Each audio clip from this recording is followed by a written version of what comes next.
ہم بہت سارے لوگوں سے بات کرتے ہیں، اس میں سے ایک بہت نمایاں کیٹیگری بہت سارے ایتھیسٹ کی ہے، جن سے جب بات کریں تو ایسا لگتا ہے کہ ان کی جو خدا کے ساتھ بیزاری ہے یا خدا کو نہ ماننے کی بہت بڑی وجہ ہے، وہ یہ محسوس کرتے ہیں کہ جو دنیا میں ایک ظلم کی کیفیت پائی جاتی ہے یا کرپشن کی کیفیت پائی جاتی ہے، یا مثال کے طور پہ ایسے معاملات پیش آتے ہیں جس میں آپ محسوس کرتے ہیں کہ معاملہ میرٹ پہ نہیں ہو رہا، تو ان کو یہ محسوس ہوتا ہے کہ ایک طرف اگر ہم خدا کے وجود کا اس بات کریں تو پھر اس قسم کی چیزیں ایکسپلین نہیں ہوتی. تو میرا یہ سوال آپ سے یہ ہے کہ جی یہ جو دنیا میں ہم دیکھتے ہیں ظلم زیادتی یا کرپشن یا ایسے لوگوں کا ٹاپ پہ ہونا جو اس ظلم کے باوجود سوسائٹی کے معلوم ہوتا ہے کہ کوارٹی جگہوں پہ ہیں، اور ایک طرف ہم یہ کہتے ہیں کہ خداوند تعالیٰ جو ہے اس نے ایک سسٹم بنایا ہوا ہے، وہ بہت عدل اور انصاف سے کام لینے والا ہے، بہت جسٹس کو ایڈہیئر کرتا ہے.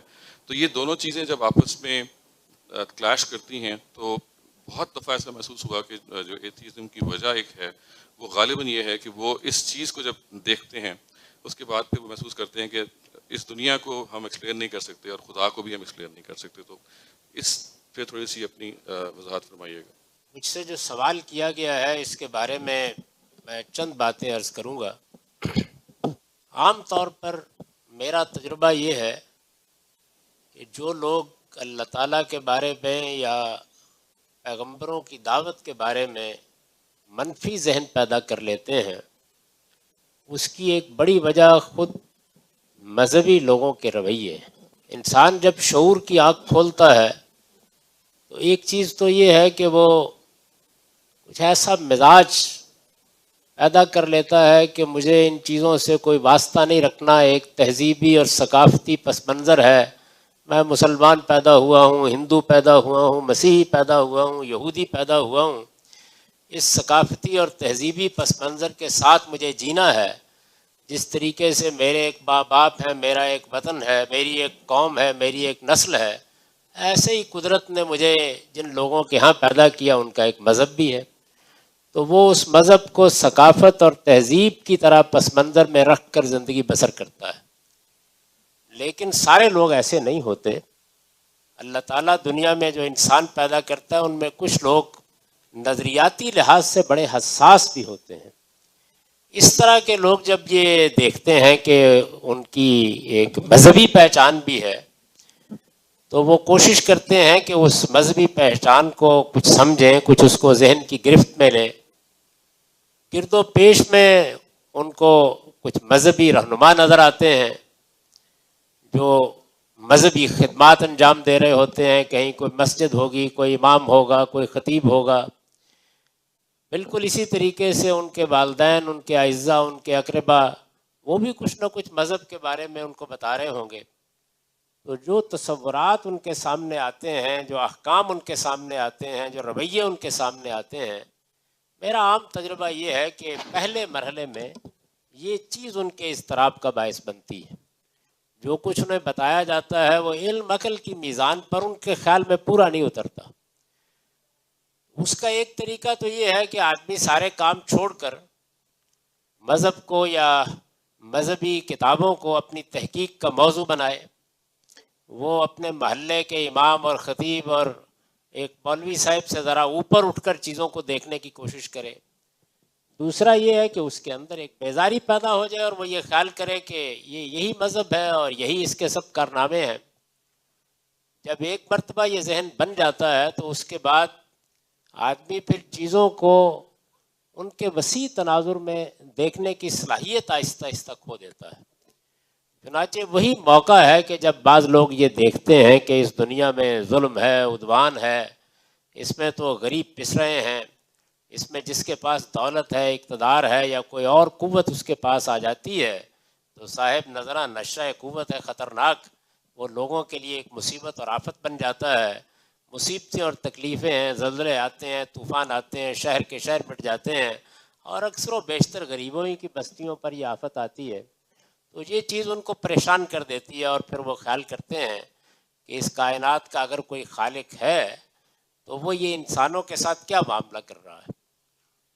بنیادی طور پر تو مسئلہ وہیں سے اٹھتا ہے کہ ان کو ان کے ثقافتی اور تہذیبی پس منظر میں مذہبی لوگ مطمئن نہیں کر پاتے.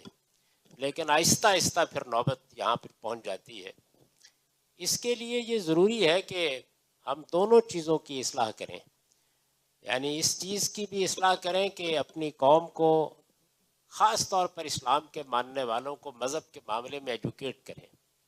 ہمارے والدین، ہماری مائیں، ہمارے باپ، ہمارا ماحول، اس میں حقیقی طور پر جو کچھ اسلام کی تعلیم ہے اس کو جاننے والے لوگ ہوں.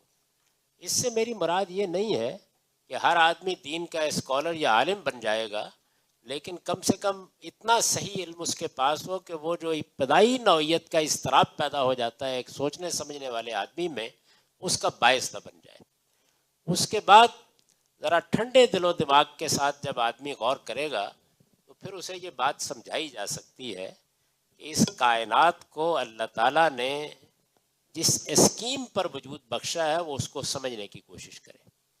یعنی یہ دنیا اللہ تعالیٰ نے عدل انصاف کے اصول پر نہیں بنائی ہی نہیں ہے سرے سے. یعنی پہلے خالق سے یہ معلوم کرنا چاہیے کہ اس نے یہ دنیا بنائی ہے تو کس اصول پر بنائی ہے. جب آپ کسی تخلیق کو دیکھتے ہیں تو آپ پہلے یہ جاننے کی کوشش کرتے ہیں کہ یہ جو کچھ بنایا گیا ہے یہ اڑنے کے لیے بنایا گیا ہے، یہ گاڑی بیٹھ کر سڑک پر چلانے کے لیے بنائی گئی ہے، یا یہ دوائی ایجاد کی گئی ہے تو اس کا مرض کے کیا تعلق ہے.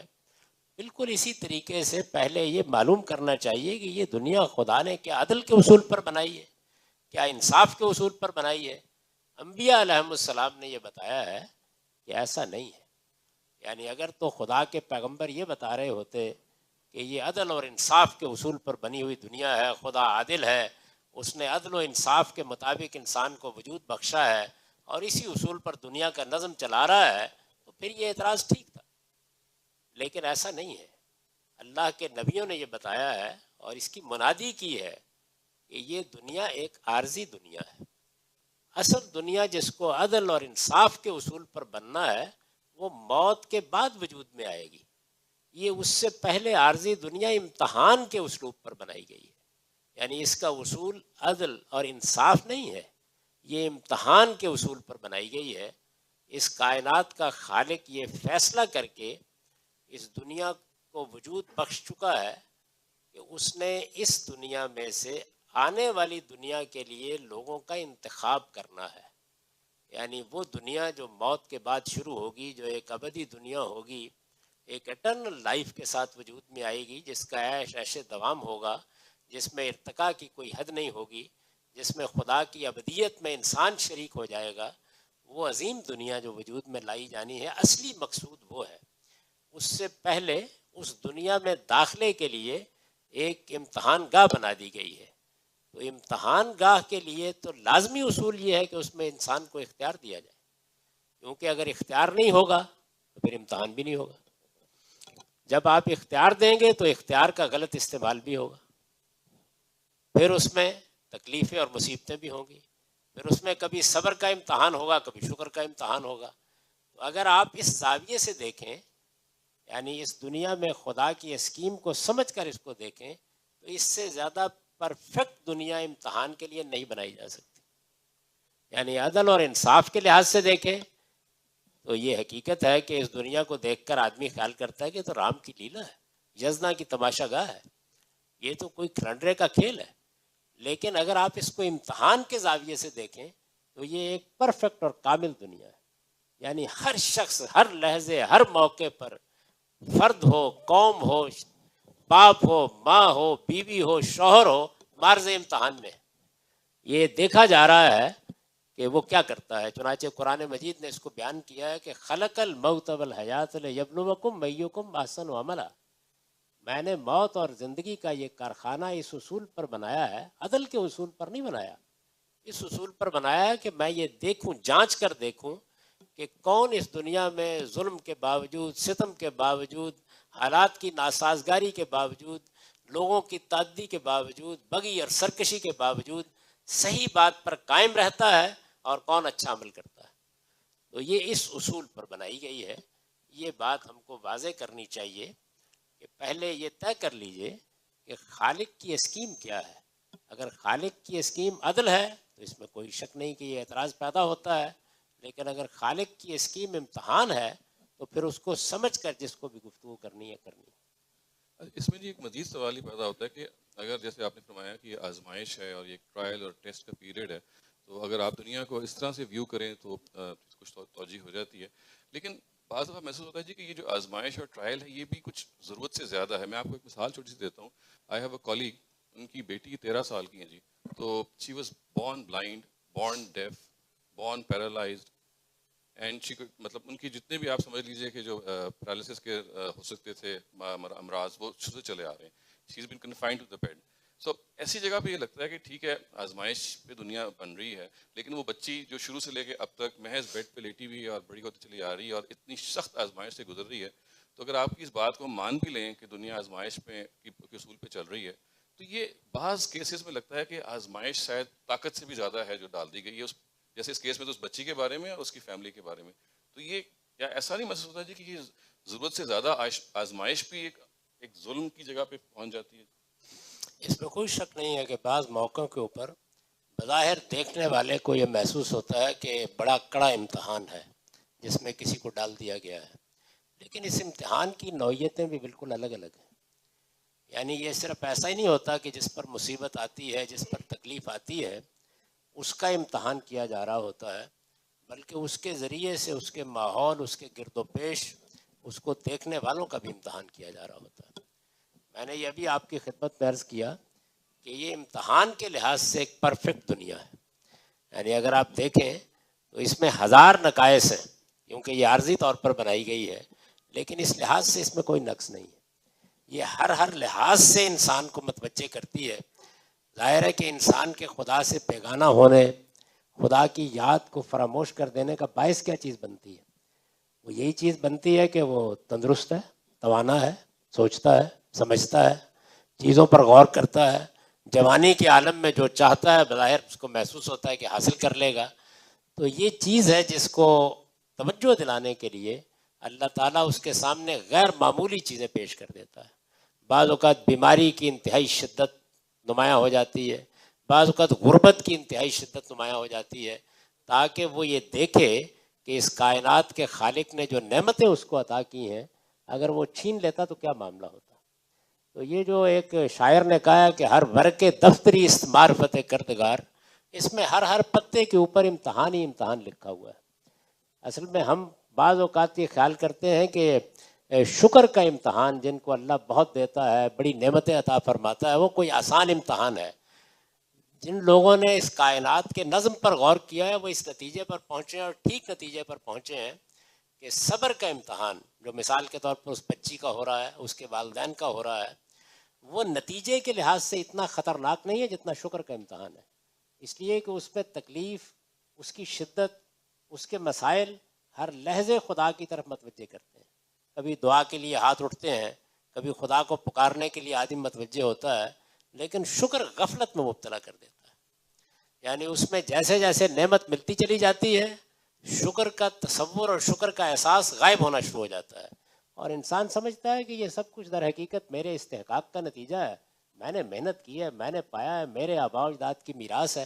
تو نتیجہ یہ نکلتا ہے کہ امتحان کا جب آپ کے سامنے رزلٹ آئے گا تو معلوم ہوگا کہ وہ کامیاب ہو گیا اور ہم ناکام ہو گئے، نعمتیں پانے والے ناکام ہو گئے۔ تو اس لیے جب تک آپ دنیا کو آخرت کے ساتھ ملا کے نہیں دیکھیں گے، اس وقت تک یہ سوالات پیدا ہوتے رہیں گے۔ خدا کہتا ہے کہ میری طرف سے کھڑے ہو کر دیکھو، ہم اپنی طرف سے کھڑے ہو کر دیکھ رہے ہیں۔ ہماری طرف سے ظلم ہے، عدوان ہے، تکلیف ہے، مصیبت ہے، اس کی طرف سے 5 10 دن 60 سال 50 سال کی ایک آزمائش ہے، آئیے میں نے دروازے کھول رکھے ہوئے ہیں، صبر کے ساتھ اور شکر کے ساتھ میری جنت میں داخل ہو جائیے۔ تو اس وجہ سے وہ اپنی طرف سے جب ان چیزوں کو دیکھتا ہے تو اس کے اندر یہ چیز غائب ہو جاتی ہے۔ ہم اپنی طرف سے دیکھ رہے ہوتے ہیں، اور حقیقت یہ ہے کہ انسان کی مجبوری ہے کہ وہ بات دیکھتا بھی اپنی طرف سے ہے۔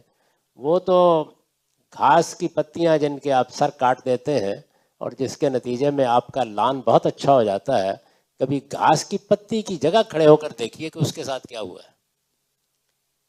تو یہ آپ کھڑے کہاں ہیں؟ اگر آپ خدا کی طرف کھڑے ہو کر دیکھیں تو وہ تو استقبال کرنے کے لیے ہے کہ بس عزیزم چند دن کی تکلیف ہے، صبر کے ساتھ میرے حضور میں آ جاؤ، میں نے تمہارے لیے ابدی جنت کے دروازے کھول رکھے ہوئے ہیں. تو ابدی زندگی کے مقابل میں رکھ کے اگر آپ 60-70 سال کی آزمائش کو دیکھیں تو یہ سمندر کے مقابل میں قطرہ ہے. لیکن ہمارے لیے یہی چونکہ دنیا ہوتی ہے، ہم اپنی طرف سے کھڑے ہو کر پریشانی میں مبتلا ہو جاتے ہیں. لیکن سر یہ آزمائش جو سختی کی آزمائش ہے آتی ہی اللہ تعالیٰ نے چن لیا کچھ لوگوں کو. غریب لوگ ہیں وہی بیچارے بھگتتے ہیں. کھانے پینے کا معاملہ ہو، شیلٹر کا معاملہ ہو، یعنی معلوم ہوتا ہے کہ جیسے ہم کہتے ہیں نا خانہ انوریرا کو جا باشد، یعنی وہ جو بلا آتی ہے وہ انہی پہ آتی ہے، آزمائش آتی ہے انہی پہ آتی ہے. آپ نے فرمایا کہ امیر لوگوں کی بھی آزمائش ہوتی ہے کہ اگر ان کے پاس دولت زیادہ ہے تو اللہ تعالیٰ سے غافل ہو جاتے ہیں. لیکن وہ جو بدنی آزمائش ہے، وہ آزمائش جو آپ کو تکلیف میں مبتلا کر دیتی ہے، وہ تو ویزیبلی نظر آتا ہے کہ خدا نے شاید غریب لوگوں کو چن لیا ہے کہ وہ انہی کو آزمائیں گے اس طریقے سے. انسانوں کو 2 حصوں میں تقسیم کر دی ہے، یعنی کچھ کو صبر کی آزمائش میں مبتلا کر دیا، کچھ کو شکر کی آزمائش میں مبتلا کر دیا.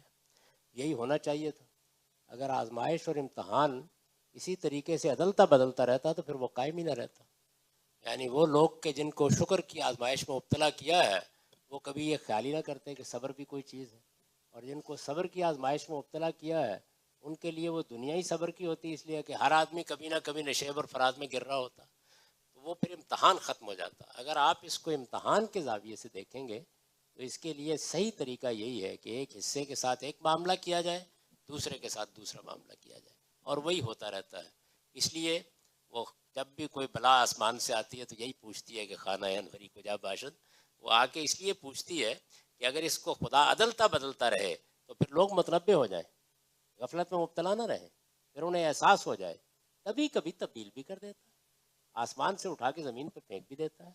اور کبھی وہ لوگ کہ جن کی زندگی بڑی تکلیف میں، بڑی مصیبت میں شروع ہوتی ہے، ان کے لیے عظیم نعمتیں بھی پیدا ہو جاتی ہیں. لیکن عام طور پر ایسا نہیں کرتا. اس کی وجہ یہ ہے کہ انسان کو اگر دنیا میں کشف حجاب کر دیا جائے، پردہ اٹھا دیا جائے، تو امتحان ختم ہونا شروع ہو جاتا ہے. امتحان کو اپنی کامل شکل میں قائم رکھنے کے لیے ایک حصے کے ساتھ ایک معاملہ کر رہا ہے، دوسرے حصے کے ساتھ دوسرا معاملہ کر رہا ہے، کبھی کبھی البتہ تبدیل